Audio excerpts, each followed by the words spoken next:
Welcome to our latest bonus chat from our weekly pod recording. If you missed it, myself and Hugo looked at both the Irish senior men's and the Lions. Do check it out on Apple, Spotify, and all the other usual places.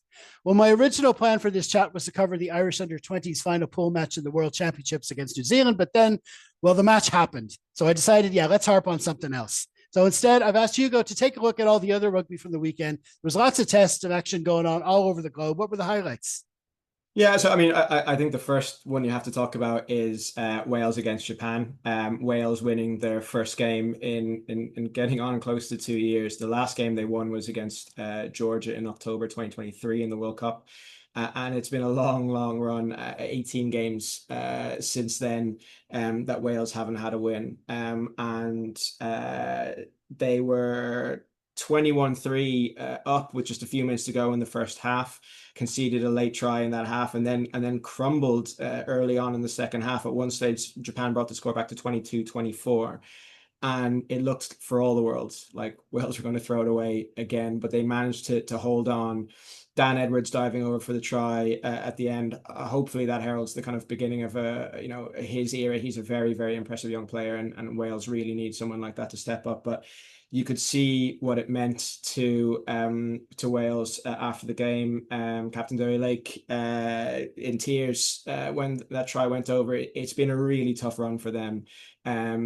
Things are not good in Welsh rugby. We've had more announcements about WRU malpractice during the week, and it's been really rough for them. And things are probably going to get worse before they get better. But how they need it, just something to kind of settle the confidence a little bit. So, while I do love Japan as a team, and normally would love to see them win, there was something nice about seeing Wales finally get that win.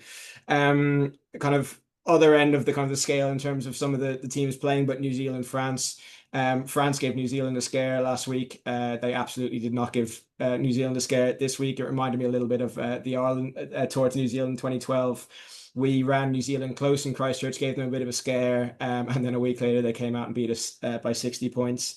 And this reminded me of that, really. France, again, rotating very heavily. They're missing a lot of their best players. They are using this summer tour as a bit kind of a development tour. Bit frustrating when you'd love to see a full strength New Zealand and a full strength France go at each other, two of the three best teams in the world. But New Zealand reminded us of how good they can be. Tupovai in particular scoring a try in the first half. That was just New Zealand at their best, offloads and power and pace, and it was just beautiful to watch. So yeah, a bit of a reminder to France that as impressive as their depth is, they can't quite send out the second team to beat everyone, although I suspect they could use the second team to beat most teams.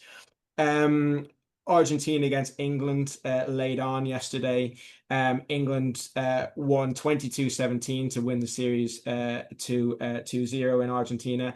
The scoreline suggests a closer game than it actually was. England dominated from start to finish. They were kind of a bit toothless in attack. Actually, should have scored way more given the amount of time they spent in Argentina's 22. And Argentina's last-ditch defense was very good. Argentina got two very, very fluky tries. One a bit of a lucky, kind of a lucky bobble of the ball off a pass.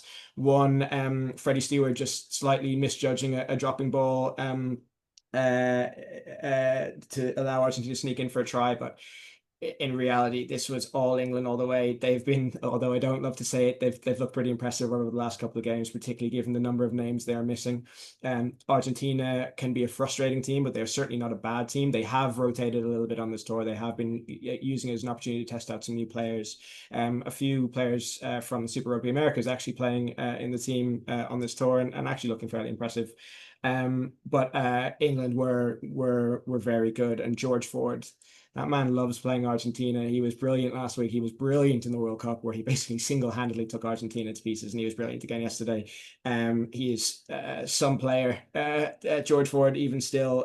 He's a little bit unlucky that he's not on that Lions tour himself. But yeah, England do look a team kind of on a bit of the upswing. A lot of young talent coming through. Though I'm not happy to announce it, they do look like they're on the upswing. So one to watch out for.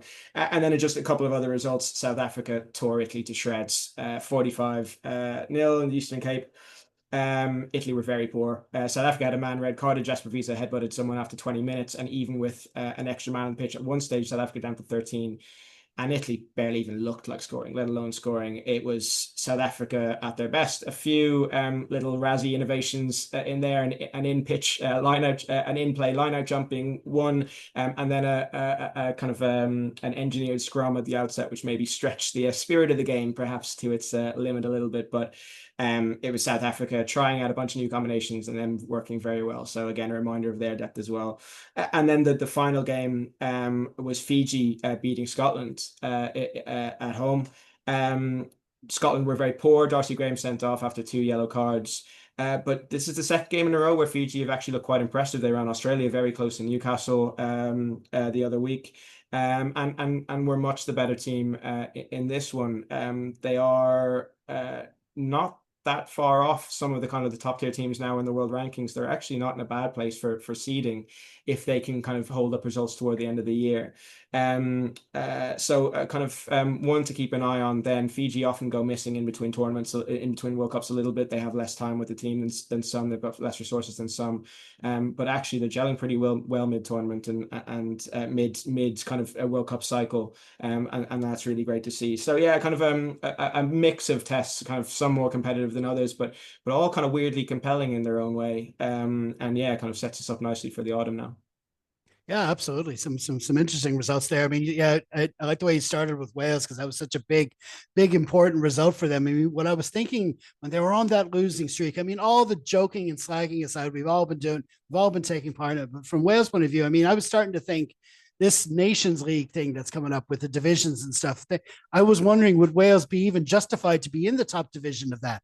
Their ranking was dropping like that. I mean, it was almost, it's producing a headache for the organizers of this competition because you really couldn't have them in that. There'd be countries like Fiji who should you think should be in that top tier when they start that. But no, that's definitely a big win for them. They'll need to carry it forward now as well. They'll need a decent autumn. England, yep, I really expected Argentina, especially the way they performed in Dublin. I expected a lot more from Argentina on this tour because it's as strong a side as they could put out when England are missing so many. But like you say, George Ford and then they traveled well. They put in two really good wins for them, and it does bode well for them going forward. Yeah, South Africa, there's not too much you can read into that. Some other results: big win for Uruguay over Romania. Big win, Belgium won in Canada, which seems interesting as well. There's a possibility they might even qualify for the World Cup, which would be something. A good win for Spain in the USA, and also in Africa, you've got the Rugby Africa Cup. Now we've got Kieran Duffy, one of our contributors. He's been following that really closely and covering it really well. We link to his coverage every week on his own blog, so check that out on our 80 plus columns on Wednesdays. And so that's the qualification process for the next World Cup as well. So I think Zimbabwe are playing Namibia in that cup final next week. But a lot of interesting stuff going around around the world, not just the Lions in Ireland. So that's all good to be following. Okay, listen, we're going to leave it there. Thanks to Hugo for joining me. And if you're watching this, you have any thoughts yourself on any rugby that's happening in the world, do let us know in the comments. And while you're at it, please do help us out by liking, sharing, and subscribing.